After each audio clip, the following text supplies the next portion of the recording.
Good evening. I was going to say aloha, aloha, and good evening. My name is Ronnie Margolis, as you can see on the screen. I am a realtor with eXp Realty in the town of Spokane and also on the island of Kauai. And I am super excited that you chose to spend some time with us this evening. And if you're not with us this evening, hopefully you'll get some value from our presentation whenever you watch this and wherever you watch this. I'm joined by Kyra Strampy from Homepride Inspections right here in Spokane, and also Kathy Colquitt, who's a mortgage advisor with Geneva Financial. And we're going to be spending the next hour and a half to share everything we've learned as it relates to the home buying process. As a realtor, we are consultants, advisors, negotiators. You must have a team of people to be successful. You need a great lender, and there's nobody better that I found up here in the Northwest than Kathy and her team. And you need a fantastic home inspector because you want to inspect what you expect from the home that you buy, right?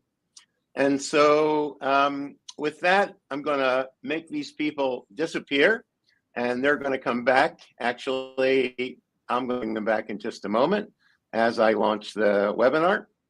And thanks again for joining us.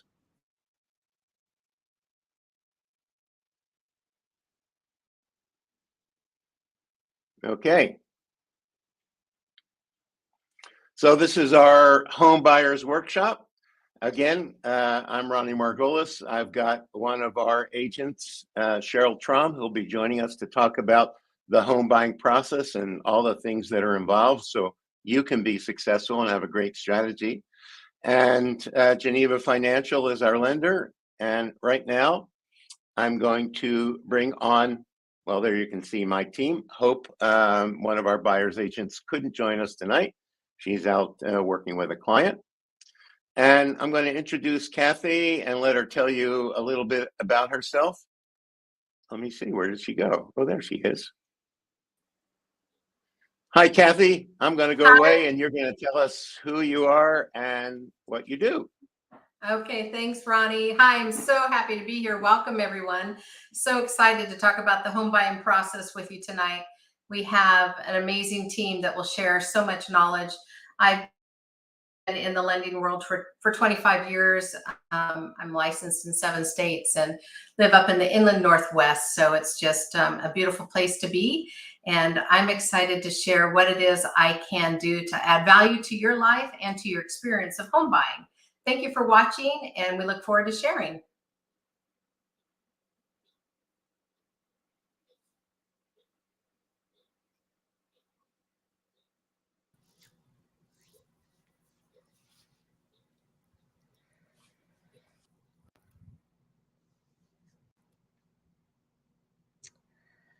Hi, I'm Kira Stramp, and I have Homepride Inspections here in Spokane.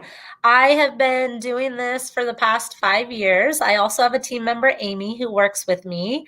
We are 2 of the 3 females in town that do this job and love working with homebuyers, especially newer homebuyers who just want to learn about their home. Our favorite piece of this is educating and finding all the information for you so you can make confident decisions and feel good about your purchase going forward. Fantastic. Thank you so much. Is it Kira? I was told it was Kyra. Kira? It's okay. My Everyone apologies. calls me Kyra. It's totally fine. I promise I won't do it again. So those are the folks you're going to be hearing from, as well as Cheryl a little bit later. And here's the conversation for this evening. Why would you want to be a homeowner? We're going to give you a lot of reasons why. Talk about the financial requirements to become a homeowner. Talk a lot. Kathy's going to do the majority of the presentation talking about all the different loan options, and there are many, about down payment assistance, and the whole notion of having a team. Just like any sport that you play, team sport, everyone's got to work together. The home buying process is no different. And the stronger your team is, the more successful you're likely to be. We're going to talk about your needs versus your wants. Is it something in the home that you have to have? Like, I have a dog and I must have a fenced backyard? Or is it something that, well, yeah, it would be nice to have a great mountain view, but maybe I can live without it? How does the home shopping process work? And how does the contractual process work? Writing the offer. And when you write a contract on a home, there are many contingencies. We're going to explain that to you. When you go through the sales process, you as the buyer need to do your due diligence, and your agent is going to be a big support and coach in that regard. That process, when you go and what's called sign around and the parties agree, you go into what we call escrow. And at the end, we're going to talk a little bit about the shifting housing market here in Spokane and around the nation. Of course, we're going to have questions and answers. You can put your questions into the chat, and we'll be happy to take them, most of them at the end. And again, thanks for joining us. And we think you're going to have a great time. Why do we want to become homeowners in the United States of America? Well, one thing is real estate is one of the most powerful asset classes, in this global economy.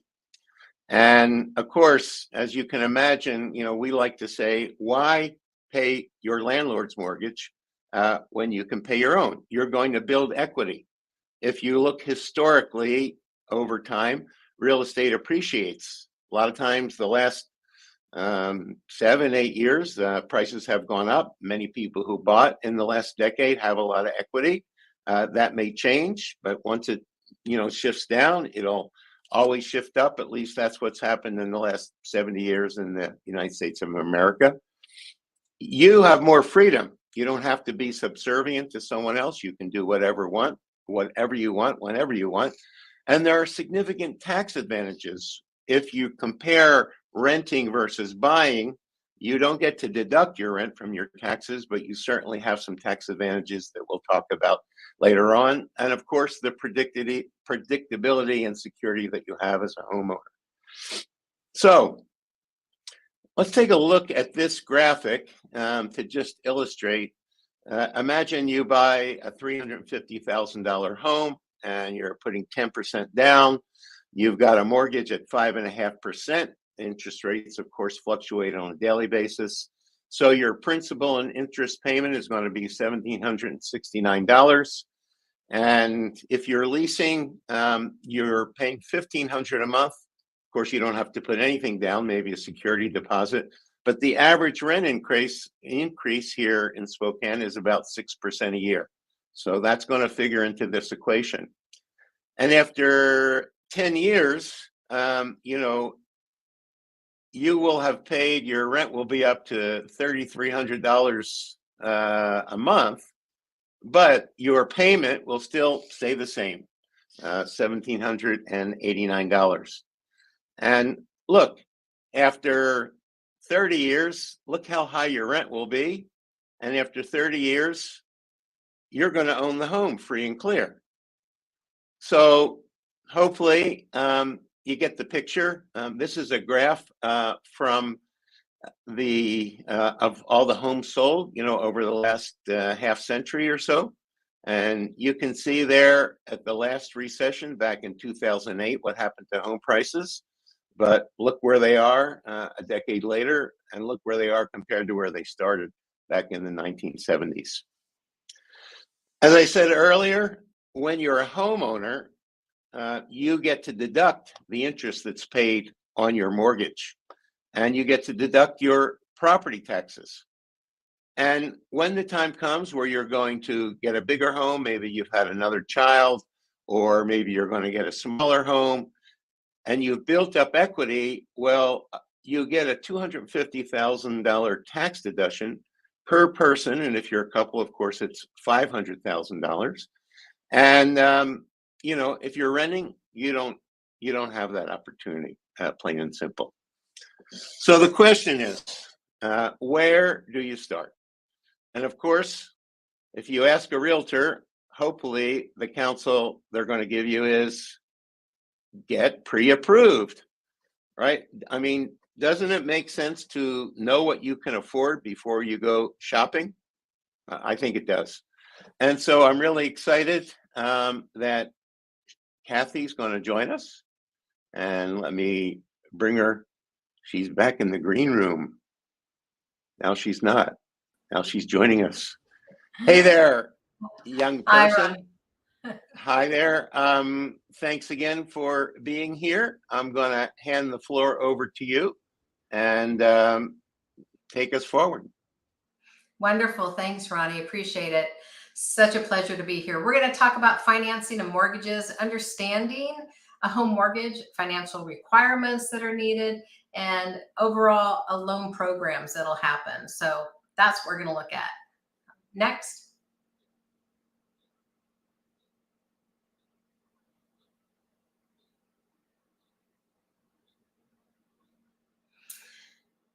So Ronnie, I'm wondering if you can switch that, make that a little bigger for the viewers.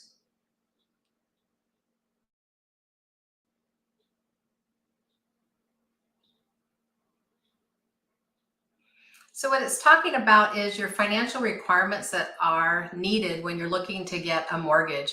So there's minimum score requirements depending on the program, minimum down payments. Again, these are all program related. Max debt to income ratio, also known as DTI. Your work history, so you really want to be employed for at least 2 years, does not have to be at the same job unless you're coming out of college with a degree and you're going into the field of work that you studied, then that counts as your work history. Actually, a lot of people don't know that. Primary home, secondary home, investment homes. We'll talk about all that. Owner occupied versus non-owner occupied. We'll talk about that. What kind of assets or reserves that you need and what are those? So a lot to get going. So let's get going. Next, please.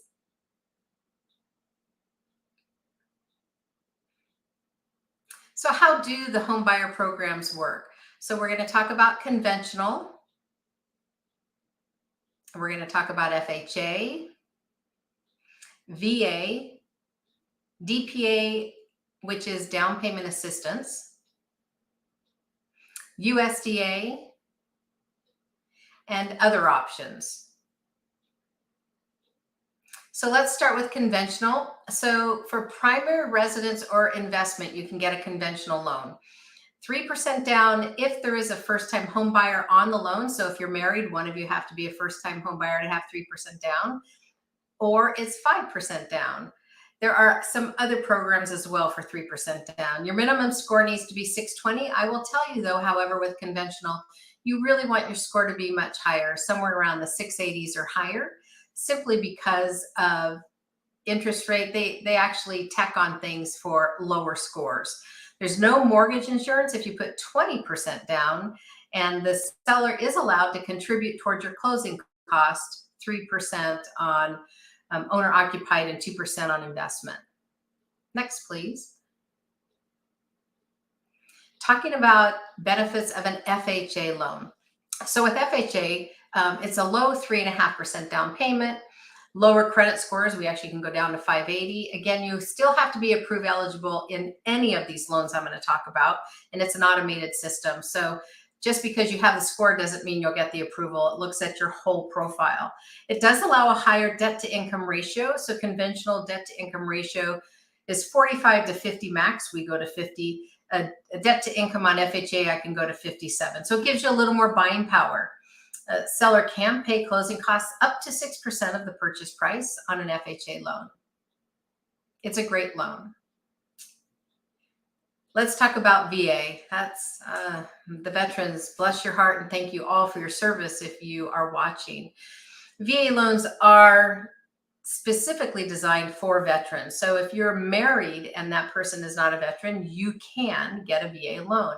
If you have a girlfriend and you're not married, you cannot have the girlfriend on your loan. If you are a spouse of a veteran who passed away, it's possible you still have benefits. A lot of people don't know of all the wonderful things with VA. You can have more than one VA loan at a time. If you had an older loan, it is a mathematical equation. Your VA benefits never go away. They don't. Once they're there, they stay. Now, if you had a foreclosure with a VA loan, you still have benefits. However, you may have to pay some money to help recoup some of that loss. It's just a phenomenal opportunity. You never have mortgage insurance. You qualify with your credit and your income. You can purchase them. They're zero down, so purchase the home with zero money down. They are flexible requirements. Again, like I shared, there's no mortgage insurance. There is a funding fee with VA, and if you happen to be disabled, and I'm sorry for that if you are, it's zero fee. So it is the best loan on the market, no matter what, if you're a veteran and have a disability. It beats everybody, basically because the rate beats everybody. So, all right, to the next one. All right, we're going to talk about USDA loans. So USDA are geographic in nature. So if you're in the Spokane area, if you look at Colbert north to Canada, that whole area is USDA. Airway Heights is not, but Cheney is. So it is geographical. If you happen to be in Idaho, all of Post Falls, what isn't is Coeur d'Alene and Hayden. Everything else in the northern Idaho is USDA approved. So south of Spokane, a little bit of Liberty Lake is, Newman Lake is, and part of Otis Orchards is all USDA. So people don't always look at that or assume that. It's also a zero down program, which is nice. And you have to have eligible closing costs are available through the seller. They can pay up to 6% for that. And they also look at your income. So income is important, and everyone in the home is looked at. So for example, if mom's living with you and gets Social Security, you're actually approved in two different ways. One is straight with your income to make sure you qualify, and the other is with mom in there, and you have income limits about that. So it is a great product, especially if you want to buy acreage. However, you don't have to buy acreage. In Liberty Lake alone, there are condos that are USDA approved. So it is a phenomenal loan. It has lower debt to income ratio options. So sometimes people don't fit in that numerically. So that's USDA. It's pretty awesome. Oh, next, sorry. So other loan types, investment. So investment, there's kind of like two. We have investment loans for people who do have tax returns and have earnings that they can prove and stuff, and we can do investment loans. If, however, you are one where you write a lot of things off and you don't show a lot of revenue, but the company makes good money, then we have what's called non-QM, which is a non-qualified mortgage. So that's another option. We also have reverse mortgage loans, which if you are the age of 62 or older, that it is a loan where you don't have to make a payment. You can, but you're not required to make a payment. Let's see, construction loans. Construction loans are awesome. We have them for VA, FHA, USDA, and conventional with the same low down payments of 0 or 3.5% or 3%. Phenomenal. It takes you through the whole process. It's an all-in-one package. Super, super smooth. A lot of people want to build today, especially since COVID. And then bridge loans. Bridge loans are a great option if you're trying to sell your home and you found the home you want and there's going to be a delay in between. This is a loan that bridges the gap so you can use that equity from your current home to put down on the new home while you're waiting for your other home to sell. So lots of possibilities. There's always solutions and possibilities. That's what I want you to hear. Next, please. DPA is down payment assistance. You'll hear a lot of people talk about a DPA. What that means is some people don't have enough funds for their own down payment, the 3%, 3.5%. And so there are a couple options. One is Chenoa. Chenoa is a down payment program, and the other is Washington Housing. And again, what they do, so like for example, with Washington Housing, they will allow you 4%. And so if you do a conventional loan with a 3% down payment, you have a little extra to actually help with closing costs up to 1%. And same if you're doing an FHA, it's 3.5% down payment. So you have about 0.5%. It's a mathematical equation, but you have 0.5% that actually helps with closing costs as well. So down payment assistance, there are a lot of other parameters, credit scores and things that are required, but it is a great opportunity if you are low on cash. However, if you can't get a gift from a family member or save up, it is a great opportunity to get home ownership started for you. Next, please.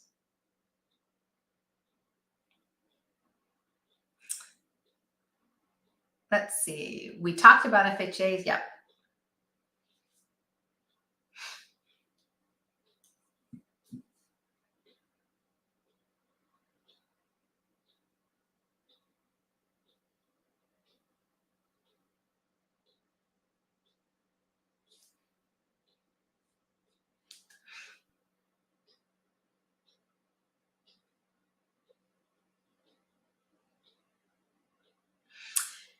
we want to talk about what you can and can't use for your down payment and closing costs.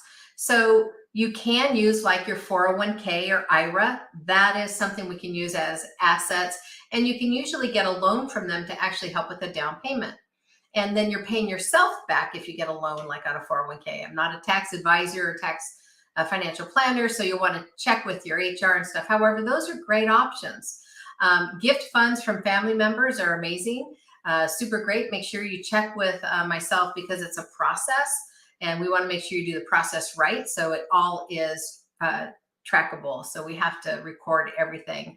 Stocks, bonds, and cash also, provided you can prove you owned them, you can actually then do them. Even if you have gold and silver, we can do that if you can prove you owned them and then prove you sold them. So some really great things. Things that do not work are credit cards, getting a loan, or undocumented cash, what we've known as mattress money. And since the crash, a lot of people have mattress money. Those are undocumented, so they have to what we call season. So you have to put the cash in the bank for 60 days. Once that happens, then we can utilize that to help you with your down payment. So hopefully that was helpful. Next, please.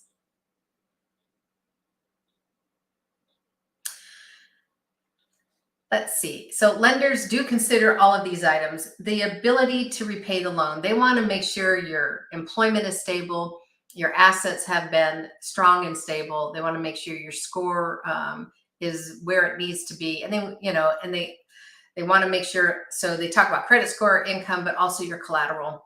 They want to make sure that home is in good condition. They want you to be able to, it's not always a turnkey home, but be able to be in a safe environment in your home. So they're looking for safety and preservation with the collateral. With your credit, they're looking for strong credit history, or at least one that's been repaired and is doing well now. And again, the ability to repay your loan. Those are the things they're always looking for to make the decision.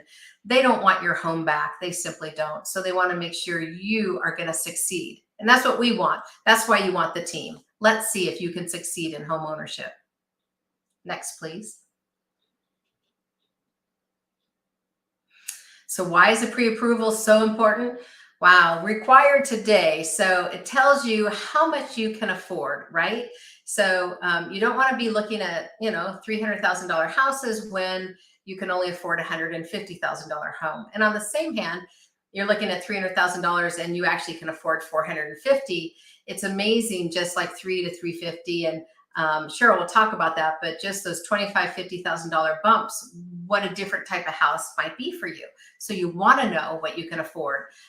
It helps you make a better decision.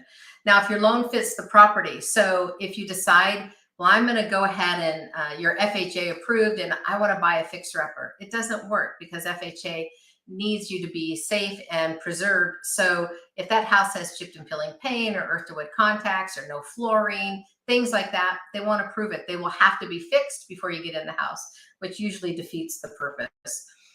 So you need to know if the loan actually fits the property. Conventional is a lot easier with bumps and bruises on a house than FHA or USDA is. So the strength of your offer is so important. So back in the day, some people would say, well, I don't want to put an earnest money down. Well, that is your offer, right? So I'm going to put $0 down, or I'm going to put $500 down. Yet the other offer that you're competing against is putting $5,000 down or $1,000 down or 10% or 1% or whatever. So the strength of your offer is really important. That's why you want to work with the team as well, because we help you win the bid. We also do a video on your behalf about your lending strengths if you give us permission. So we'll talk to the seller and say what your lending strengths are, which is a great thing. So we're here to help support you in all those. What can you afford? What properties are going to fit the type of loan you have? And how strong is your offer and how to make it stronger? Next, please. All right, Ronnie, take it away. They're pre-approved. What's next?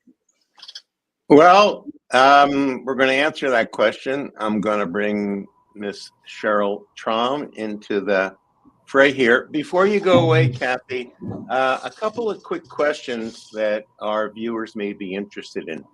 One, could you kindly explain the difference between pre-qualification and pre-approval? There is a difference, correct? There is a difference, correct. So The terms get flip-flopped around. However, when you get pre-approved, pretty much it's an automated system. I've told it everything you've told me. In my case, I've actually reviewed your income. I've reviewed your bank statements. Not everyone does that, but I do. So if the machine says, based on this information, we can approve you, great. However, pre-qualification is that you are turning in your documents, your bank statements, your pay stubs, your tax returns, your W-2s, so you can actually be pre-qualified. It goes to underwriting as what we call a TBD, to be determined address, and you've actually been through underwriting. And then all you simply need is whatever conditions they come out with and an appraisal, and you can close. So it's really great to do the TBD pre-qualification. I really recommend it, especially when you're in a tight buying situation as we've been in, and I believe we're going to continue in the future to go into. Then you stand out as that strong offer because all you need is the appraisal to get done. So. Fantastic. Great explanation.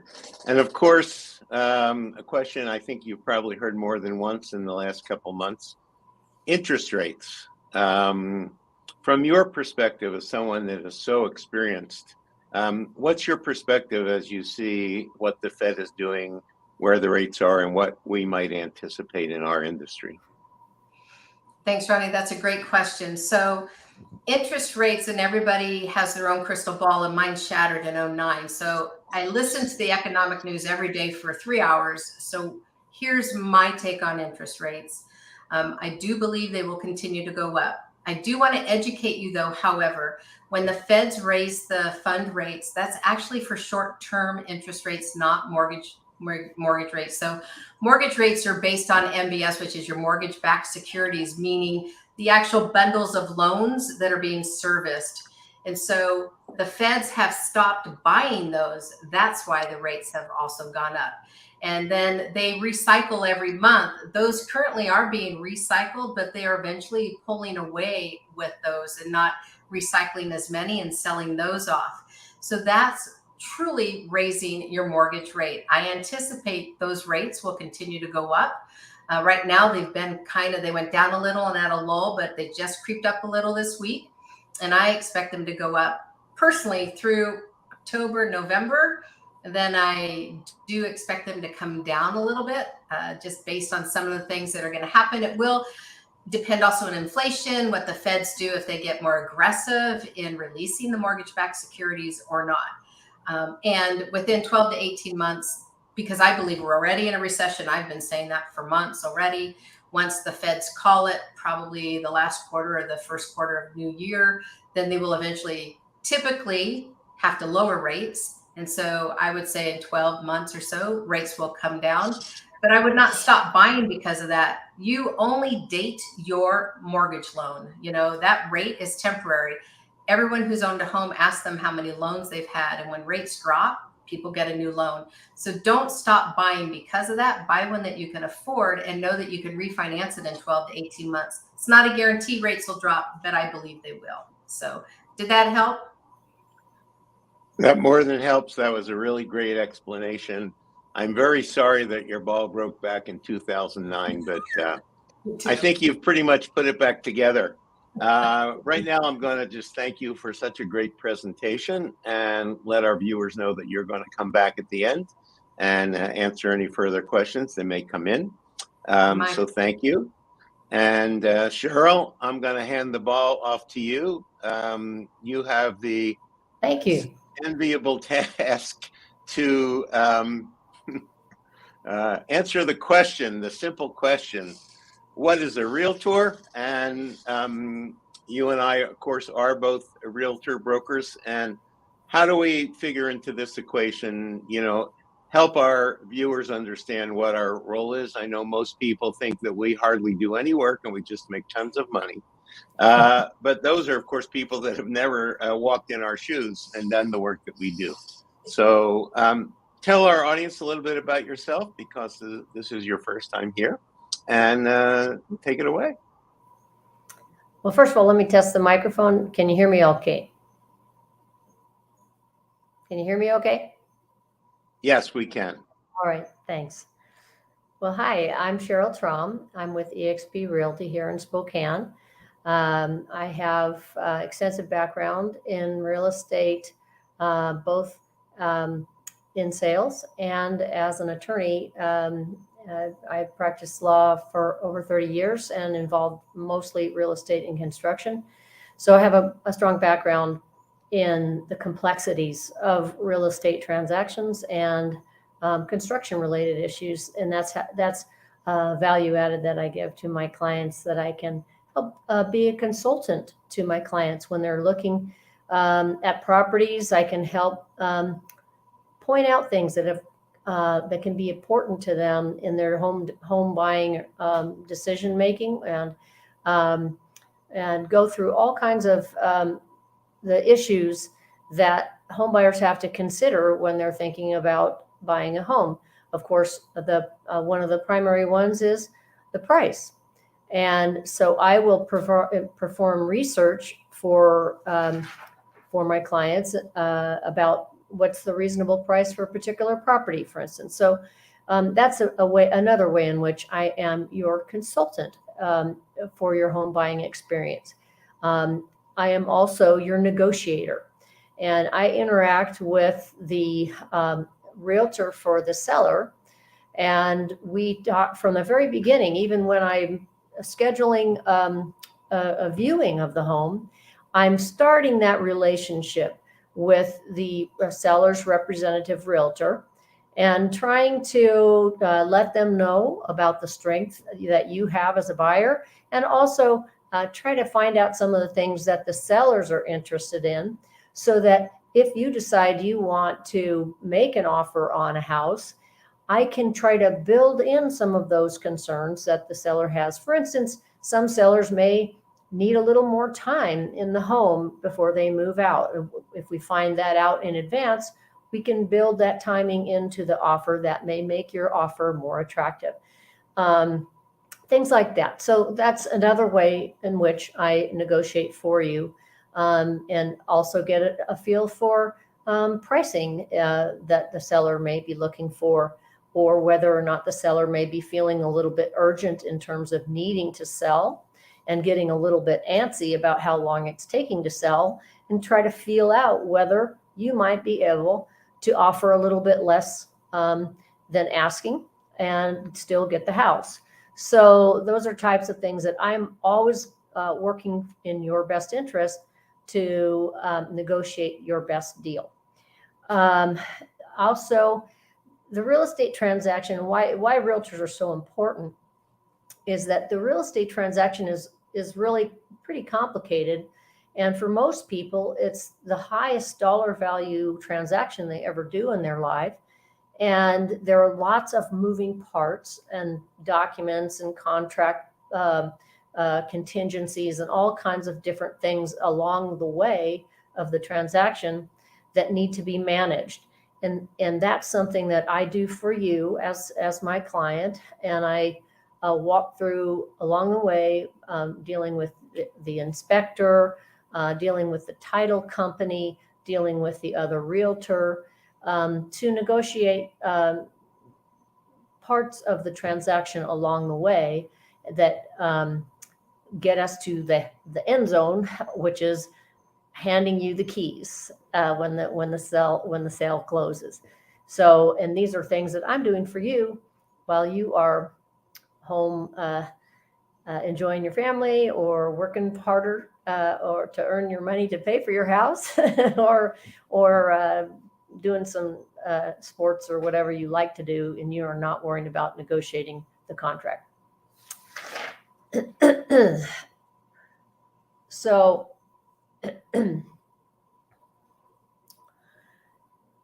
the going a little bit further into the details of the home buying process, as a realtor, we have access to the multiple listing service. So we're able to research homes that are on the market based on the criteria that you're going to be looking for. For instance, of course, the price, the number of bedrooms, bathrooms, garages, other things that are important to you. As Ron mentioned earlier, whether the yard is fenced, whether it has a yard.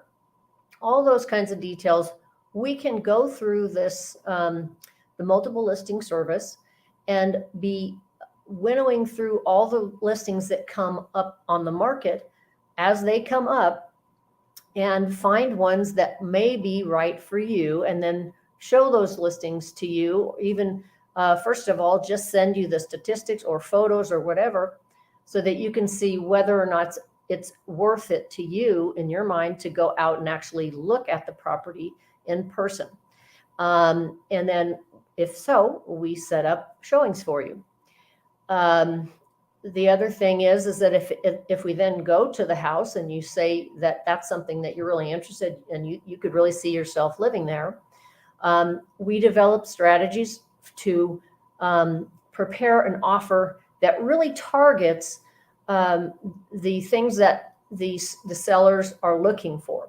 And that's, like, as I mentioned earlier, I can find that kind of thing out by my discussions with the seller's realtor, and try to think of the things that we can add to the offer that will make your offer the offer that is chosen among other offers. Then we also work with other third parties, including the title company. They have the people who are, doing the research on the title of the property to make sure that the title is clear and doesn't have any other competing interests that might try to get in the way of your ownership. And we also work with inspectors and other people to help move you along through the process of buying the property, and just make sure that all of the contingencies along the way, and there are several of them, as we go through the transaction, are on track and ready to, they're all satisfied before the closing date.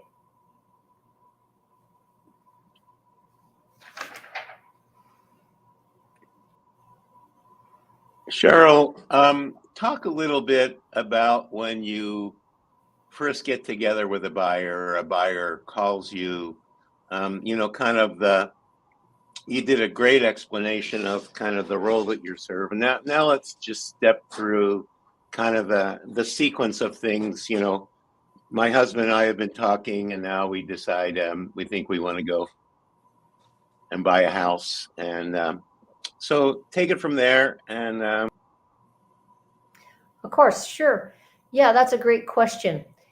Yeah, so it's important. My goal is to understand what the details, as much as I can, and as much as the buyer knows, and what are the interests that are super important to them. Of course, first is the price, what they can afford, what they're pre-approved for. Then, for instance, basic things about the house. First of all, the most important question in real estate: location, location, location.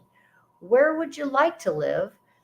And is that, an area where there are homes in the price range that you're looking? So that's, always identifying the areas that are of interest to the family or to the buyer. And then looking at number of bedrooms, number of bathrooms, garages, to the extent that that may or may not be important to the people. Timing is also important. The goal for when the person needs to be in the new house, or what wishes they can be in the new house. And all of those types of things to try to really get clear on what I'm going to be helping them to look for. so what I hear you say is that you're going to spend a lot of time, even before we go see any houses, to really get to know me, and Right. get to know what's important to me and what's important to my family, and that helps you serve me better. And then after that, what are some of the other things that happen? Well, we kind of talked about this, the shopping process. We start to discuss, as we search the market and find out the price point, the houses available at the price point that the client is looking at, we start to find out, well, for instance, if the price point is going to be challenging in particular neighborhoods, for instance, you may need to start to adjust that, or you may want the same with respect to the size. If the price point is not quite high enough to achieve, for instance, a 4-bedroom house, you might want to start discussing looking for something a little bit smaller, and can you adjust your needs. The time frame piece of this, I think I've already discussed a bit, but sometimes people can be more flexible with the time frame that they're looking for, and that can be helpful, because if the seller is perhaps wanting a little bit more time to move, that can be a potential way to differentiate your offer from other offers, if you can be more flexible on the time frame when the seller needs to move. Or on the flip side, if you can close earlier, and that's something that, that if you are going to be getting a loan, you'll need to talk with the people like Kathy, who are working with the lenders to fund the purchase price. You'll need to see how soon they can close to make sure that you can offer an earlier close date. If you're dealing with a cash purchase, obviously, you have more flexibility to offer a sooner closing date, and a lot of sellers do like to have a sooner closing date. And I think I love that the technology has helped us, especially when an out-of-state buyer calls you and they're kind of curious to learn about the market. Since COVID came and there was a while when we couldn't show homes, I think now the ability to use the technology to help hone in, and take the client through your MLS is a real plus. Absolutely. So, say I find a home that I say I want. What are some of the things that go on from that point? Well,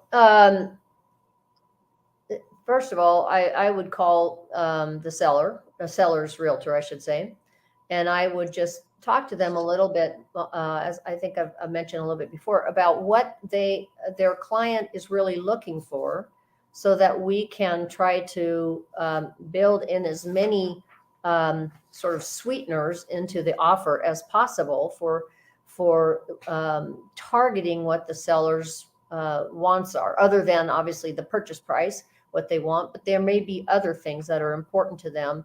And if the buyer is able to offer those things, then that can help your offer be more palatable to them. Another thing to do is to research, go on various platforms and research the history of the home. You can look upon county records and things to find out when additions or modifications have been made to the home, and see if, to the extent it's information is available, see whether they've obtained permits for that work. And try to understand why they're selling, and also perhaps take a look at the location and what specific information the home buyers might want to know more about the location where the home is seated. Yeah, so it sounds like you got to do a lot of work, a lot of reconnaissance, before you even know if you're going to go out shopping for a home, because there's a lot to learn to understand the context. So great. You finally found me the home I wanted, or at least I think that's the one. Now what happens?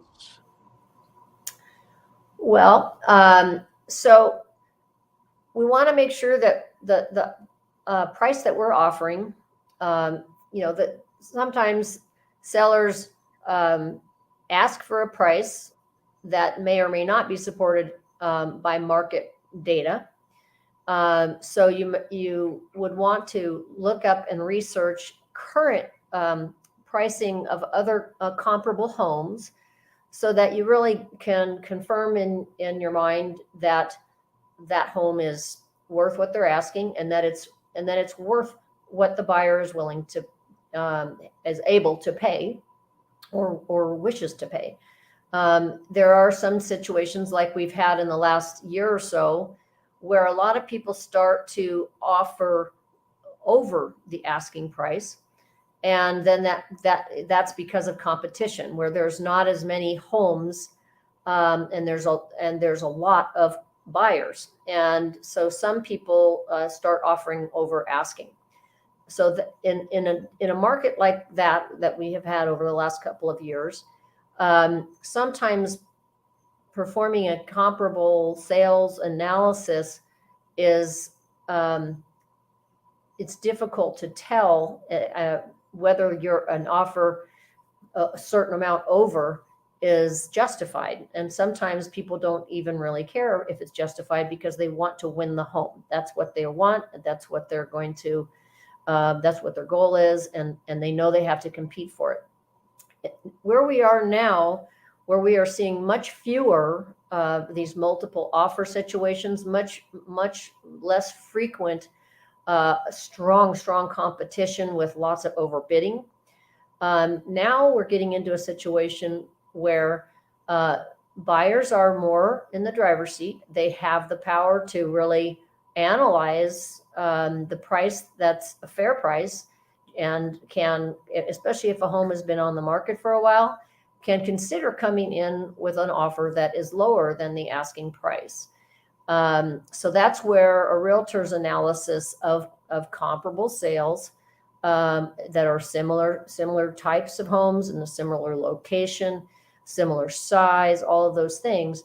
If you can gather information that shows that the price of the home as on the market is higher than what lots of other similar homes have sold for, you can have a conversation with the selling realtor and explain why you're coming in with a price that is lower than what is being asked on the listing. And that, in that way, by sharing that and kind of previewing with the selling realtor, I should say the listing realtor, why an offer might be lower than asking, that's information they can take to their client, and also and carry that to the seller and say, this is why, and this is what they're saying. And that may actually be helping out the listing agent, because they may have already been telling their seller that the home is a bit overpriced, but the seller has been wanting to stay at that higher price. So anyway, that's one of the pieces to do when you're getting ready to write the offer, and also sort of feeling out the situation with the seller and the seller's realtor about whether the seller would consider an offer under asking, and also whether there are other offers. Sometimes if there are multiple offers, then you have to tell your buyer that they are going to be in a competitive situation, and then it's probably unlikely that you'll be able to get the home if you're going to be offering substantially under the asking price. The other thing that's obviously important when you're getting ready to make your offer, you want to have your paperwork of your financing in hand. So you want your pre-approval letter from your intended bank ready to go, and place that right in with all the rest of your offer documents. Don't hold that document back. You do technically, by the documents that we have, you have a few days to get the seller your financing information. But if you really want to show that your offer is strong and ready to go, I recommend putting in your financing documentation right with your offer papers, as well as putting in your, obviously redacted for your security, but putting in your bank account information that shows that you actually have the money to put down the down payment money that you're actually offering in your offer, because your offer will say how much money you're putting down for down payment. So you have to make sure all of those facts are in place, because you can't just say you're going to offer a certain amount and a certain down payment without being ready to prove you have that money ready to go. Yeah, and there. Go.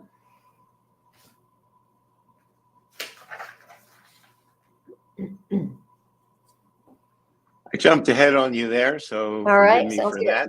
But I was just getting excited at the thought of you've done all this work for me now, and hey, I took your advice, and the sellers have said, yeah, we think, we want to accept that offer. So now the fun begins. Right. Right. Well, that's the start of fun. One of the best things I can do is to call up my buyer and say, guess what? Your offer has been accepted. That is a joyous moment. And that's also where more work begins, because then we've got some stuff to do to get to the end, to get to that end zone there. Sorry, I speak in sports metaphors all the time, because I love sports. But anyway, so the next step on the agenda there is to quickly schedule the inspection, because we have the right, in most cases. There are some times some sellers have done pre-inspections and they prefer not to have people do other inspections, but generally you've got an inspector that the realtor can identify for you, or give you basically we give you options about which inspector to choose that are reputable inspectors. And then we immediately call one of the ones that you've chosen and say, hey, we need to get you out to this site ASAP so that we can have our inspection done. We don't want to delay on that, because we have a certain number of days to get the inspection done. And it's possible when we do the initial inspection that they could find details that the first inspector needs a little bit more information to draw conclusions about. So we may need to get a specialty inspection going as well. So that's why it's best to just jump right on it and get the inspection going immediately as soon as your offer is accepted. So what we do as realtors, we have a form that we give to you that shows you a sampling of 3 recommended inspectors in the area that are reputable and have and qualified, and then you can select who you want from that list.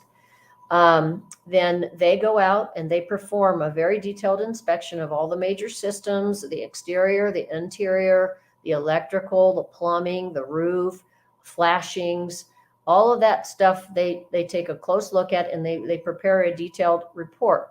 Once that report comes in, the realtor goes over that with you and sort of, identifies things that could be something that might be of concern to you, and might be something that you want to get a concession from the seller about. On the other hand, there might be certain things identified that really are not deal breakers, shall we say, and that you probably would want to just accept the responsibility for those just being home. No home is really perfect unless it's a brand new home. Even then, sometimes not. So there's certain things that you may just say, hey, for instance, here's an example I had recently. Oh, the tub is draining just a little bit slowly. A lot of times that's just a real simple, put in some hot water in the drain or something like that. You don't want to torpedo your whole deal just because the inspector noticed that the tub was draining a little slowly. On the other hand, if the inspector finds out that there's a serious problem with the electrical system, and obviously that's a hugely important system in the house, you want to make sure that you have a safe electrical system in your house, and that may be something that you want to ask a concession from. And it's possible if there's something they find that's so serious, you might decide that you want to walk away from the deal. And that's a part of the inspection process, is that when it's something really serious, there's a form we fill out that says that you're deciding to walk away from the deal, and you reject the inspection and you move on to the next house. And just as a note, here in Washington, you can go to the inspection with your inspector, and not even depending on what's in the inspection report. If you decide after walking through the house and really going through it with your inspector that you decide you just don't want that house, you have the right to walk away from the transaction without even any documented reason, just because you decide you don't want to do it. And that's a time period when the buyer can walk away from the deal. The other thing now, if you decide you want to go through the deal, then we prepare what we call our inspection response. That can say, we accept the inspection. Everything looks good to us. We're ready to go forward. And that's easy. You do that, and then you just move to your next part of the transaction. But the more complicated thing and a pretty typical thing is that you have a list of things you would like the seller to address. For instance, you found that there was some knob and tube electrical wiring in one small part of the attic, and you would like them to fix that because knob and tube is known to potentially have a fire risk. And so you can put that in the response, and then you send that over to and you need to put all your items that you want to have addressed in your inspection response. Then you send that over to the seller's realtor, and then the seller gets a couple of days to decide whether they want to do that or they don't. And then they respond back about what they will or won't do. And then it's on the buyer to decide whether they're satisfied with the seller's response or whether they're ready to walk away from the transaction based on what the seller's response is. Well, since you're talking about inspection and response, and we're at this juncture, let's bring our professional on, because she's going to give us an education. Let me do that. And Cheryl did a great job introducing it. I definitely have a lot of similar things in my presentation. okay, So. well, you can go home now. No, well, you are home. I'm sorry. Yeah. Anyway, Kira is with Homepride Inspections, and like Cheryl was saying, this is such a key piece to the pie, because as realtors, we may understand the market, we can help negotiate, we understand the dynamics in the transaction, but we are not licensed to inspect homes, and that's not our expertise. So, just like you'd go to the best surgeon when you need to have a medical procedure, you want a great home inspector that's really going to inspect your house, and you can feel confident, you know what you're getting. So we're going to hand it over to you, and give me just 1 second to find out where we are here.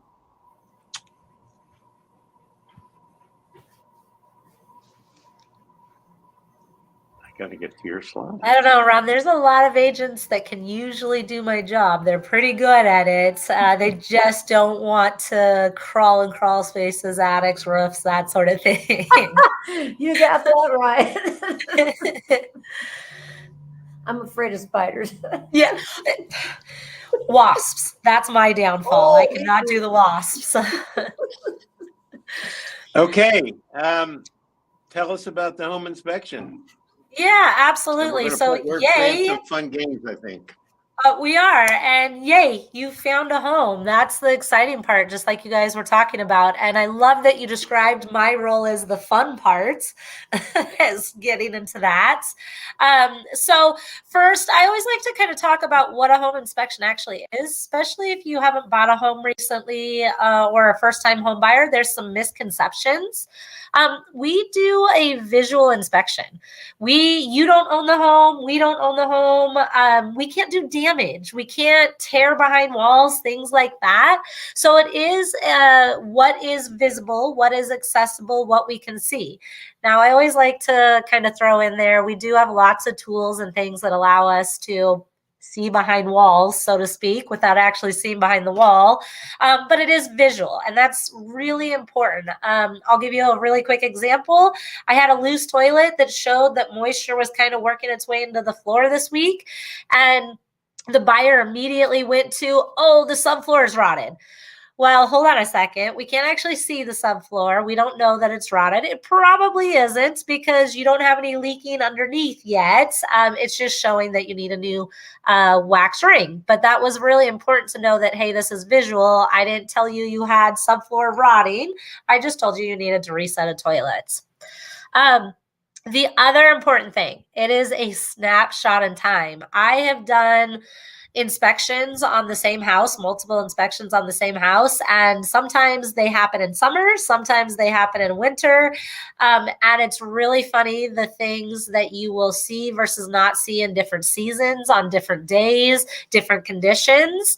I am giving you that one-time snapshot. So when you decide to go forward with the house, move in, and a year later, you have a leak in your house, it wasn't because of your home inspection.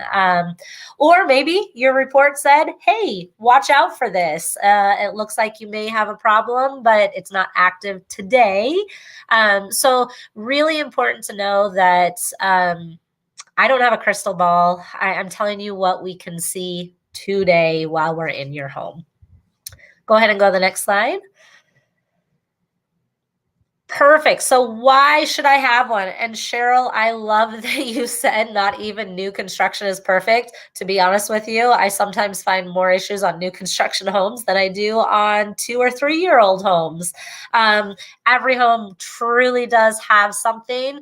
And even if you're a contractor, have someone in the family, are very familiar with homes, a lot of times when you're walking through a home, you're not going to get on that roof. You're not going to get in the attic. You're not going to crawl the crawl space. You're not going to open the electrical panel. You're not going to get into these areas that are kind of more important systems of your home. Also, when you're buying a home, you buy with your heart. You're buying with that emotion. I'm your brain. I'm the piece that takes that emotion out of it and gives you that completely third party. Here's all the information. And it just really helps educate you, especially if this is your first time, on the key components. Like I love to walk first-time homebuyers through, hey, here's your main water shut off. Here is where if something happens, you're going to shut it off quickly. Here are kind of the pieces of your panel, your sub panel. This is what does this. I am seeing this piece right here. Here's how you can maintain it. You may want to look out for this come winter time. So we get to actually talk about more than just the bad things of your home, because you pay me to find those and I'm going to find them, but there's more to your home than that. So just having that peace of mind, having that information, knowing what you're buying. And I get the question all the time, would you buy this home? That's a really hard question because it truly comes down to what you as a buyer are ready to take on. And I remodel a lot of homes. My husband has a construction company. I grew up on a construction site with my dad. So my level of what I can take on is a lot higher than if you have never had any experience in a home, what you may be willing to take on. So it's just getting the information to know what you can and can't do in your home, what you're comfortable doing, and what you may anticipate in the future. Go ahead and go to the next slide. Perfect. So Cheryl, you're going to make my job really easy here. What does it include? We include all those big components of your home, your structure, your electrical, your plumbing, your roof. You have a whole list there. It's the core pieces. I am not there to be a cosmetic inspector. I don't care about really a hole in your door. I don't care if there's chip paint on a cabinet. These are all things that people have brought up to me before. That is not why I'm there. I'm there to give you those big core components that kind of keep your house together and keep them running. So next question is, if you want to go to the next slide while I talk about this, what is not included? This is almost just as important as what's included. And I'm going to focus on a couple here. Low voltage systems like security systems, sprinkler systems. I get asked all the time, are you going to test my sprinklers? I'm not, because first of all, I can't see 95% of your sprinkler system. It is all underground. I have no idea how it's maintained. I'm not going to flood your yard today. I don't know if they winterized it, de-winterized it, all of that. So there are a lot of pieces that are sometimes expectations with a home inspection. I'm not a code inspector. Do I know code? Yes, absolutely. I know code, so I know what is right and what's wrong. But what's funny about things like code is I also have to know what was code the time the house was built. I mentioned my husband is a general contractor. We get in arguments all the time because he deals in new code and says, oh, you can't do that. And I come back and I say, well, I saw it in 3 homes this week. So don't expect us to ever quote code to you. I will talk standards and usually reference modern standards. But we are not going to quote code. We don't have any guarantees. Kind of going back to that, it is a day and time. Things change in a home. Things happen. If I inspect your home in late summer and it takes that 30, 60, 90 days to close and move in, you're now in winter. And there's things that are going to come up in winter that we may never would have seen in summer. So these are all kind of things that aren't included. Now let's address additional testing here for a second. There are additional tests you can do as with a home inspection. And I just realized I don't have one of the most important ones on there. 2 that are re-asked all the time is radon testing and sewer scopes. These are absolutely ones that I perform with a home inspection. And it's up to you. It's not a requirement. It is, again, kind of your comfortability level, but they are additional. They don't get included. Sewer scope is a great one because it'll show us everything that I can't see from the house to the city, and we'll give you that camera line, and those are usually high-ticket repairs. And radon is one of those things that all new construction homes now have radon mitigation systems installed. So if you're buying an older home and you are concerned about those higher levels, we'll do a test for you. And then a mitigation system is really simple and really easy to put in. Asbestos, mold, wood destroying organisms. Washington State has very specific laws on all these things. I actually can't call anything asbestos. I can't call anything mold. I'm not allowed to identify wood destroying organisms. So those would be specialty inspectors. I will tell you that it's an asbestos-like material because I am familiar what a lot of those materials are, or this appears to have a mold-like look or fuzzy organic growth, whatever it may be. So I'm going to give you the information to go get that additional inspection, but those are pieces that aren't immediately included in a home inspection. Perfect. Let's go to the next one. Awesome. So what are some common defects? Safety hazards. I find missing GFCI outlets all the time. This is common, especially in an older home. If you have a 20s home, you likely had knob and tube wire. Well, not likely. You did have knob and tube wiring at some point. And you may still have some, so we look for that. Missing CO detectors are huge. Seismic restraints on your water heater are huge. These are all just common basic safety hazards, and we'll have a conversation of, hey, here's how you fix it. Yes, it's a safety hazard, but it's a simple fix. Just make sure you take care of it. In the general, I cannot tell you how many times a day, a week, a month I discuss water. Water and your home. They do not mix. So we're always looking at drainage. We're always looking at gutters. We're looking at are there signs of water coming in, leaks, ventilation and insulation in your attic space. These are things on a daily basis that come up. That we find and are just very common during a home inspection. If you want to go to the next one there. Perfect. So here's the fun part. Play along at home. And Ronnie, if you want to play along with me, Cheryl, you can play as well. So spot the defect. I'm at a home inspection. I find this. What does it look like to you? It's an improper outlet above water. Yeah, we've got a couple things going on here. It's right over a sink. Modern standards do not allow it right over a sink, and likely it does not have GFCI protection. And all our wet areas, we want to protect those outlets in case water does enter the outlet. It's Perfect. also wallpaper I wouldn't select. It's a lovely choice. A lovely choice. How about this one? Looks Any like guesses? a damaged exterior outlet.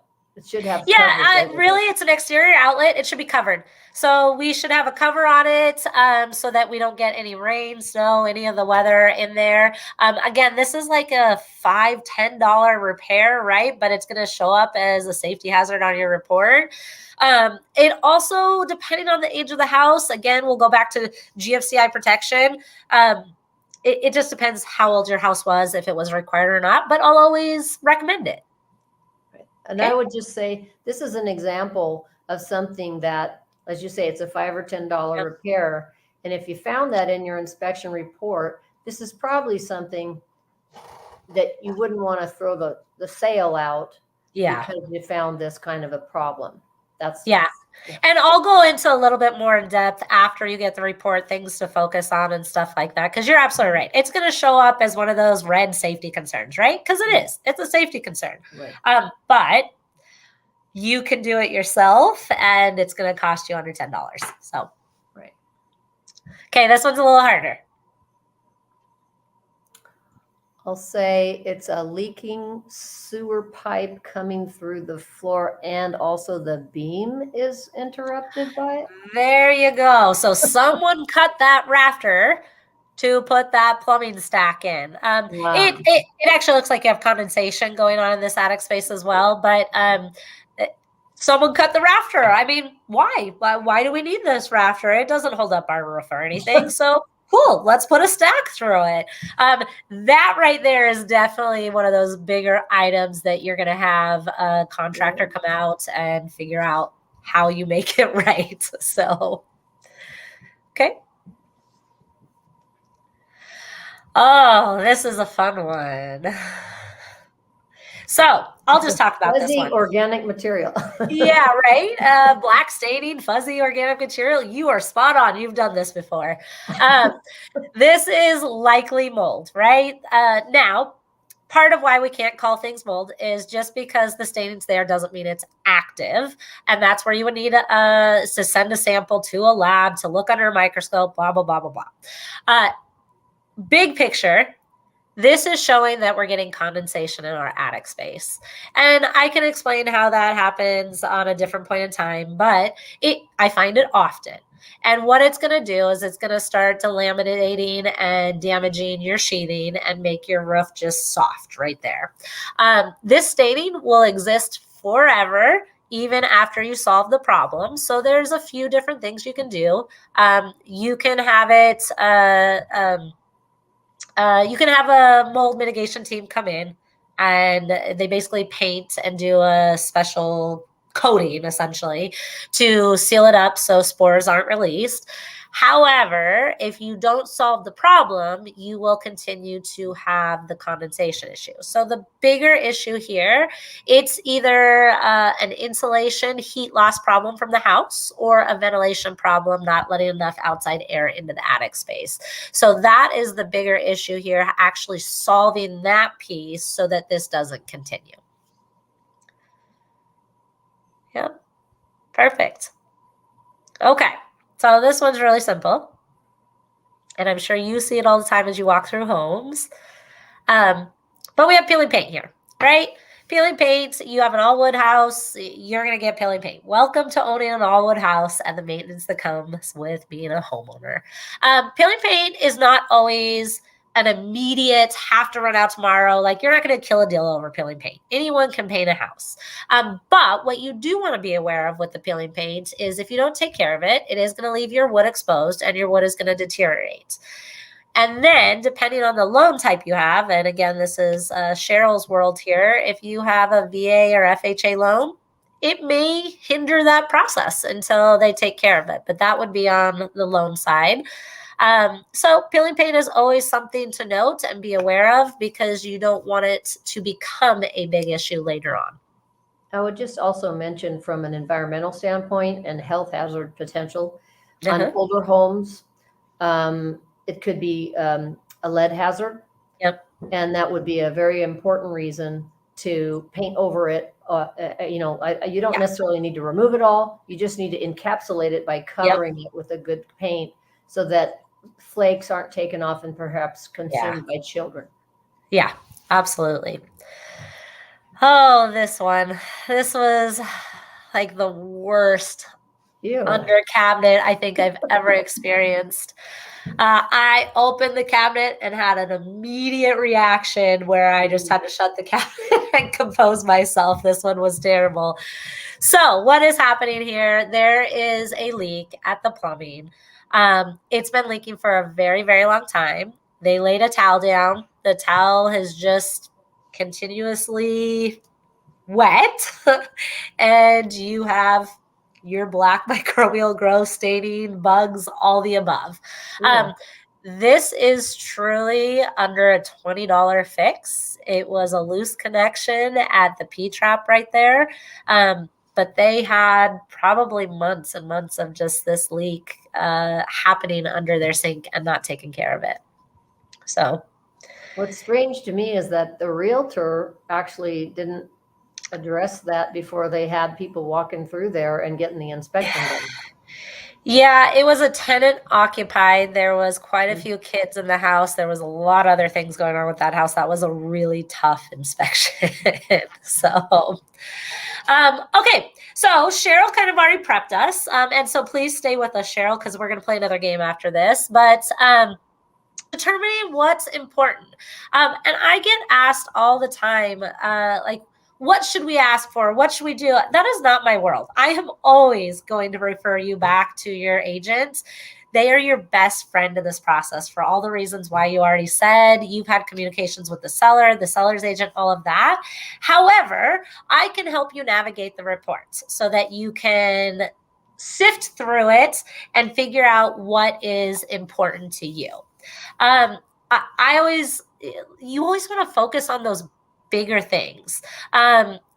Major defects. Do I have a hole in my roof? Is my roof leaking? Like, that's big. That's big. You want to focus on that, right? Items that could potentially lead to bigger defects, like that leaking toilet, having that reset, it's not causing problems now, but if you leave it leaking into your floor, yes, you're going to have water down below, whatever's down below, and that can become a big problem pretty quickly. Things that hinder your financing. So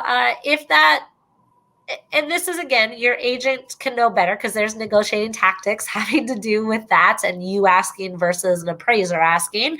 But if it's very blatant and it's already been put out there by the seller, hey, we know you have this type of financing. We may have to take care of this. We're okay with that. Great. That can become part of the conversation. But just being aware, things that may hinder your financing and ones that I have almost every inspection, CO detectors, missing CO detectors, and seismic restraints on water heaters. Those are called out often on appraisals, and someone's going to pay the comeback fee, and no one wants to do that when it's a $20 item that can be installed before they get there. So just be aware of those things. And then those big safety hazards. So let's play another game. What are all of those? Okay, so defect level. So we're going to focus on major, safety, maintenance, and informational. So this right here, and it's the picture's a little blurry, I apologize, but you can see there's kind of that staining around the bottom of the plumbing vent right there. And this was a roof leak. Where would you put that defect level when you're going over with your clients?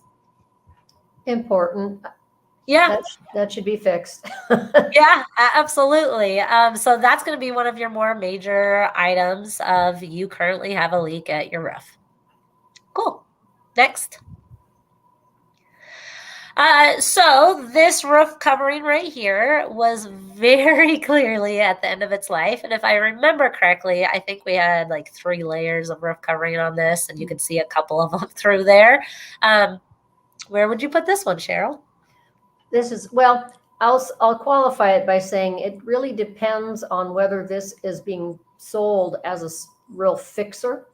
Because if it's being sold for a low price with the knowledge, and a lot of times they sell these types of things as is, yeah. and they have contractors who are coming in, they're getting the thing for a lower price, knowing that they have the skills to fix it. Yep. And that they can fix it at cost, as opposed to a homeowner who's not a contractor, who's going to have to pay retail to have that fixed. So if it's someone who is not a contractor and who is not buying a fixer, this is something that the seller needs to do, and also, and especially because a bank will likely not finance this, because it's a major system that's clearly not protecting the product.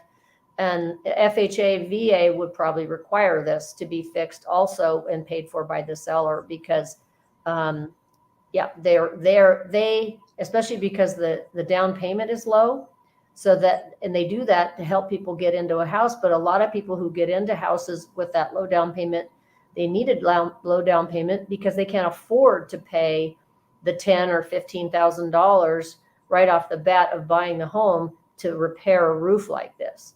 So and the lender doesn't want the home to be damaged by the roof continuing to leak, etc. So. Yeah, and you have insurance companies too that will come out and say you have to replace that before we insure you and stuff like that. This roof particularly was well past the end of its life. Now, you have other roof coverings, right, that are at the end of their life, but they're still fine and still doing their job. Right. That's a different story. This one just had so many concerns, so many issues. Absolutely. It's one of those bigger ticket items in a home. If you're just a regular home buyer, it's definitely one of the higher things to pay attention to on your report. Absolutely. Okay. So this one, we have gutters draining at the foundation right there. This is a maintenance item. Like, this is one of those things that can become a big issue if it is just dumping water in one spot. It can become a big issue if that's left for years and years. But in everyday life, you can buy the $5 extension, and this is a maintenance thing. This is not something that would ever be in a negotiation, or likely ever be in a negotiation. I guess I can't speak that way because I don't do the negotiations, but it's one of those items that definitely is, hey, welcome to home ownership. This is something that you're going to need to maintain and take care of. Okay, next. Cracked glass. This is depending on your type of loan, right? Normally this would be kind of that upgrade maintenance item. This is a wood window. Yes, that happens. It's old. You're likely going to eventually upgrade some of your windows. But if you have a VA or FHA loan, it may get called. And so that's something to have a conversation with your agent on, and the best way that they think to go forward with that. Okay, what do we got next? Cracked fireplace. I mean, we're missing a complete fire brick right here. This is a safety hazard if you're going to use this fireplace all the time. Now, this is not necessarily something that should be a deal killer because you can replace fire bricks really simple, but it is something to be aware that it's going to be a safety hazard if you want to use your fireplace all the time, and you do need to address it before using that fireplace. Guardrails and handrails. They're missing all the time. They're loose. They're proper, not proper. They're always all different gamuts of guardrails and handrails. Again, it comes down to the age of your home. If you have a brand new construction home and you're missing guardrails on a raised stoop, yeah, we have an issue. That's a safety hazard. And if it's brand new construction, they need to install them. But if you're a 100-year-old home and you have 6-7 steps up to your porch, I was on a porch today that had some guardrails in the front, but none on the side, and we were like 4 feet up. That would be a safety hazard to modern standards, but common for the age of the home, right? So you have to keep in mind the age of the home. However, these are things you can upgrade after you move in. You don't necessarily need to put that as a, hey, have to install handrails, unless, again, it's an appraisal item that comes up. That's what I got for you. I would just mention too, from a standpoint of negotiating the deal, your help with identifying things that the risk factor or that kind of thing is lesser, can be helpful to the buyers to think about, because if you think it's going to pass other inspections, maybe by the bank or whatever, and if there's potentially other buyers that might be in competition to buy the home, if you are a stickler for every single little issue like this, the seller may just say, we reject your Yeah. request and we'll Yeah. take the next man up. So Yeah. Buyers have to be careful about all the things they demand, because they might just get find themselves out of a contract. Absolutely. And a lot of the conversations I have with my clients and buyers is, how can we do this ourselves? Like, what can you take care of after? Here's how you would go about it. Here's those things that, again, welcome to home ownership. Like, you're buying a home, you are going to have some of this work, and it's okay to do it after you buy the house. Yep, absolutely. Yeah. So thank you, Kira. We've got a little bit more content for you. And Cheryl, you did some research and spoke with the Spokane Association of Realtors. So I think you're going to give us some insight into, I know the people viewing are probably have their own ideas of what's happening in the market, but you're going to give us some stats and talk to us about the market. Yes.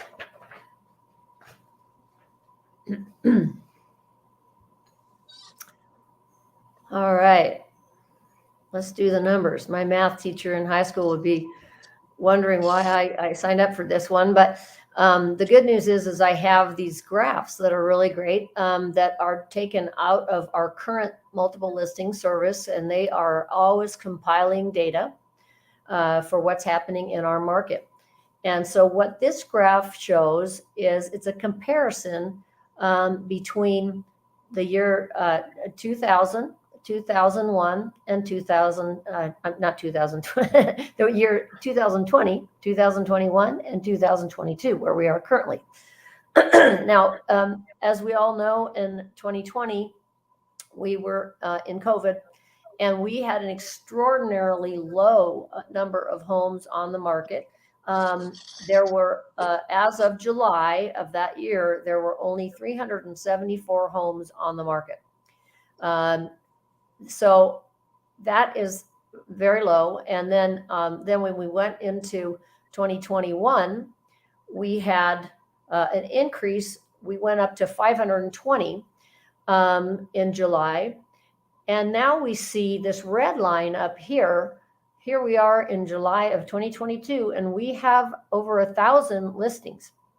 So that is really good for buyers. And I think that shows you we have a lot of increase in the number of listings, which means there are more houses to fulfill the demand for the houses. So that means that we should have less competition. We should see less multiple offer situations, and we should have more opportunities for buyers to get the homes that they want to make offers on.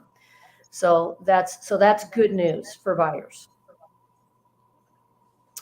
Another thing that's kind of interesting, I think we have seen some, and this graph does show here on the top line, the blue line, where you see that the line goes up to about 450,000 as the median sales price in May of 2022. Now, as of July, the median sales price is 420. So we are seeing a dampening or a softening in the median sale price. So that also indicates there's not this, what we've seen the last couple of years is we've seen quite an increase in prices. And now we're seeing a little bit of a softening, and that is coming as a result of a couple things. One is because interest rates have gone up. People have been, the cost of the loan has gone up. So buyers have not been able to offer as much money to the sale price, because they have to consider the fact that they're going to have to pay more in interest on their payment. and they have to look to see what they can qualify for.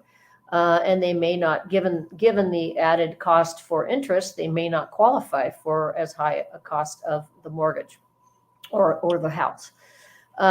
So that is,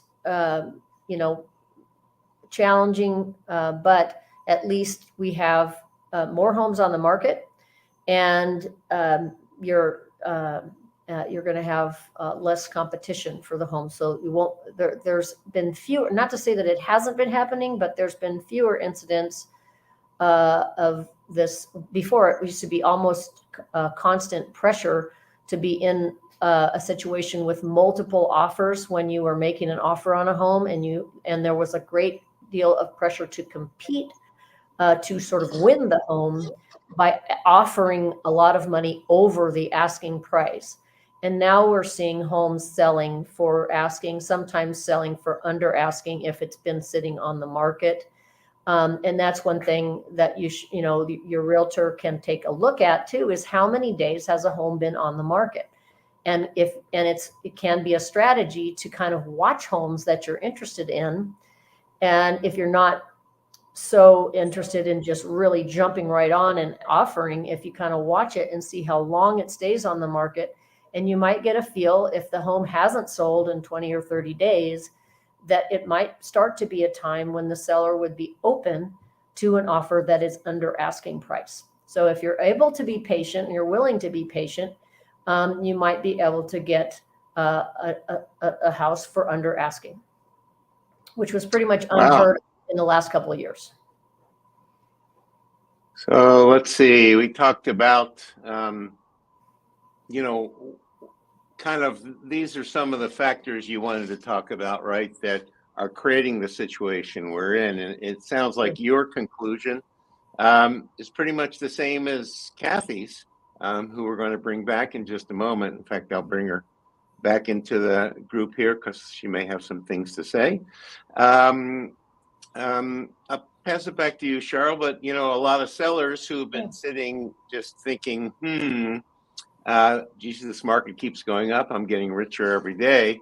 Now, there's kind of like a little shift, isn't there? Right. Yeah. So a lot of people who were watching the market go up, hoping, sort of like a roller coaster ride, saying, hey, how high is this going to go? And hesitating to put their house on the market because they want to capture every bit of money they can by waiting if the market keeps going up. Well, now they're starting to see a slight downturn.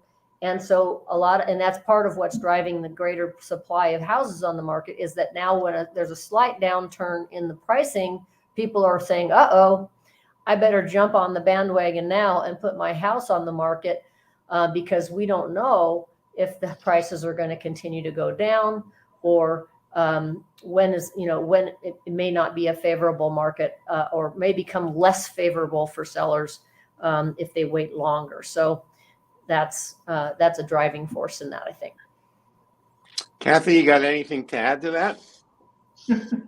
Ironically, I did a video on this today, exactly this, and I really do see it as you. If you had just brought that, we could have saved ourselves a lot of time here. You never told us. There you go. Actually, I didn't. You're right. But just for what you said, I mean, people were waiting for the top or for it to keep going, and so they waited too long. So now they're scrambling to list their homes for so many different reasons, but basically they want as much equity as they can get out of that home for a sale. Buyers kind of got stung, and then the rates are up. They made 30 offers and didn't get one, so they went quiet. So how I see this playing out personally, and this is on my video, is that, like I shared, I think rates will continue to go up till probably October, November. And then I think they'll come down a little. So if you're a buyer, this, I believe, is the time to buy, because you have the sellers in the market are willing to make concessions because they want to get it done quick before they lose too much equity. Buyers have the opportunity and the driving right now to do that. it is still, we still have more demand than we have inventory, but at the moment it's more of a buyer's opportunity to take advantage, because I personally believe in the spring, the same thing will happen in reverse. All of a sudden, all the buyers will go, wait, they got all these good deals. I need to go out there and buy. And then, you'll be back in the thing, because we go in cycles. We just do go in cycles. So, and I think rates will be a little better. And so that will also bring up more buyers in the spring. So those are my thoughts. But yeah, everybody wants to hit the top or do something on the bottom. And a lot of people were waiting for the crash. I don't believe that's coming. So I think you're seeing the crash, and it's very minor. It's an adjustment that makes our market healthy. I hope people understand that. We went up almost 30%, so maybe we lose 15, 20%. You still are up, I guess we're going to lose maybe 10 to 15%. I don't know the actual numbers, but you're still up in the long run. It's been an incredible run, so we are adjusting and normalizing it, in my belief. So. I think we've been in the spring and summer of the housing market, and it's September. It's probably turning into fall. But this is a great slide. You mentioned earlier dating the interest rates, but of course you marry the home, especially if you're in love with it, right? And This is a great list that Cheryl put together earlier in the week. It's a great time to buy, which you also said. There's less competition. You got motivated sellers. Buyers in this more normalizing market in the driver's seat.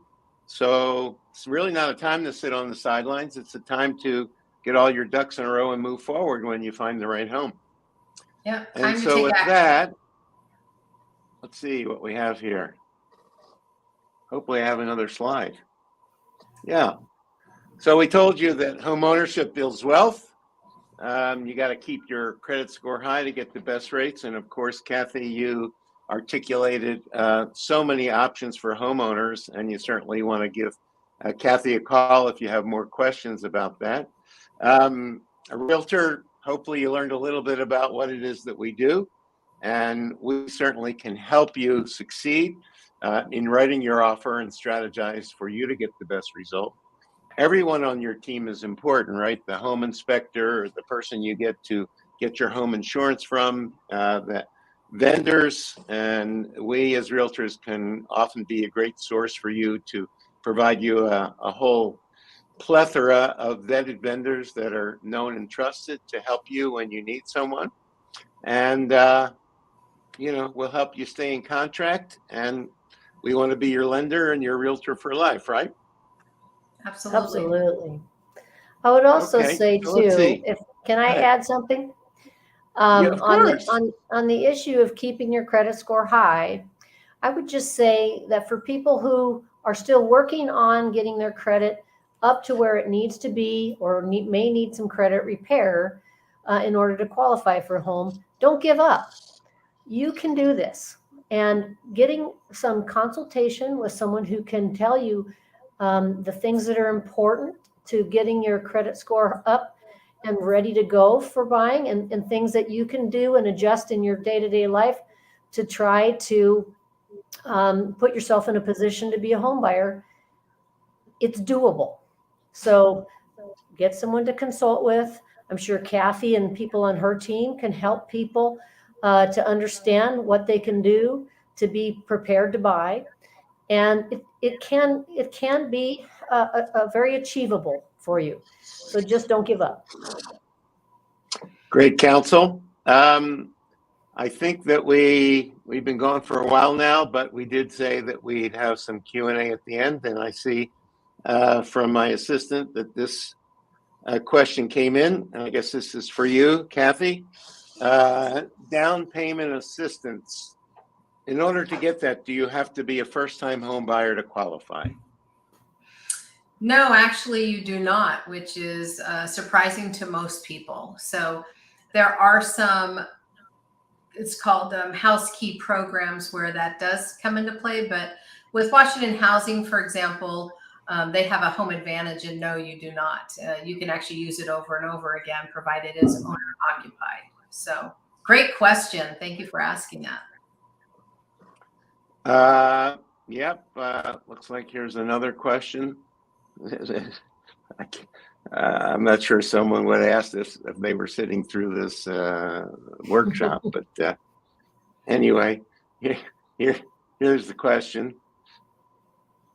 My neighbor did not get a home inspection and saved money. Why would I get one, Cheryl? Oh my goodness. Well, Because you you know, have a crazy neighbor. there's a term called penny wise and pound foolish, and this is an example of that, in my opinion. The money that you spend on your home inspection, and I mean, I don't know, I will say it could be around $500. Might be a little bit less, might be a little bit more, depending on the size of the home. But the money that you could lose, $500 or $400, what can you fix in your home for $400 or $500? Not much. And if they find something that's a really big ticket item that you need to negotiate with the seller to try to figure out a way to get it so that the buyer doesn't have to bear that expense, you could save yourself tens of thousands of dollars. So it is absolutely well worth the expense to pay for that inspection. Okay, I completely concur. Here's another question. What is earnest money? We actually didn't talk much about that, but you put on your lawyer hat and tell us contractually where it comes into play. All right. So the earnest money is a relatively small amount of a kind of a deposit that you put down when you are making an offer. And the word earnest means that you are showing that you really care about this and you're really committed to this. And the earnest money is something you put up in front, you deposit it, and it ultimately goes toward the sale price if you close escrow. And it shows the seller that you're committed to the sale. If you give a very small earnest money, the seller may feel that you're not serious about making the sale or making the transaction. But on the other hand, you don't want to put in too much earnest money, like a down payment or something, because ultimately, if say you figure out, you decide it's not the home for you, like you have an inspection and you find some serious problems, and then if you have a dispute over the earnest money, it can take you a little while to get the money back. So I would say you want to put in an earnest money that shows you're serious. So it depends on the price of the home, but a few $1,000s would be that shows you're serious. It's money you don't want to throw away for sure, and it just shows the seller that you have skin in the game on the contract from the get-go. And by the way, if you don't close, you get it back. If it's not your fault for for not closing. Okay. Last question, Cheryl. Take us home here. What is escrow and title? And what the heck is their role in this whole deal? All right. Well, so the title is really the history of the ownership of the property that you're thinking of buying. And you want to make sure when you're buying a home that that title is clear so that the person who's selling the home actually owns the whole home and doesn't have any reservations. Like, for instance, you've heard the old shtick about, I'll sell you the Brooklyn Bridge. Well, if someone doesn't own the Brooklyn Bridge, they can't sell it to you.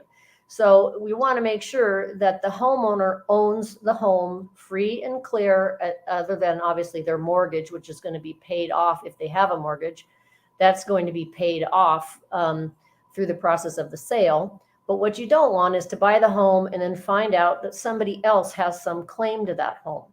So the title company, for instance, First American Title or all these other title companies, they do research on the title to make sure that there are no other competing interests to put a cloud on the title or who might cause you a problem with you having free and clear title to the home. So that's the title portion of it. The escrow portion of it, which sometimes is handled by the title company and sometimes it's handled by another person outside the title company, and it's essentially called what they call a closer. They are the ones who they take in your earnest money, they hold it in trust to go toward the sale. If and when your loan or your cash to close comes into the escrow company, they hold that as well. Any other expenses that come in that have to do with the transaction, they all go on a balance sheet. Another type of expense is they prorate the property taxes that are due for the year. So that if the owner has already prepaid some of the property taxes, but they're not going to live there for the whole year, they count out the number of days that the seller will be in there, and then they refund the seller for prepaid taxes, and they charge that back to the buyer in the process, so that it's fair that the buyer is paying the part of the taxes that the buyer is going to be living in the house. So things like that. They work through all of those types of expenses. They're a fiduciary. They have a duty to be honest to both sides. And then they prepare a balance sheet so that everybody can look at the numbers and see where all the money went, and understand how the money was dispersed.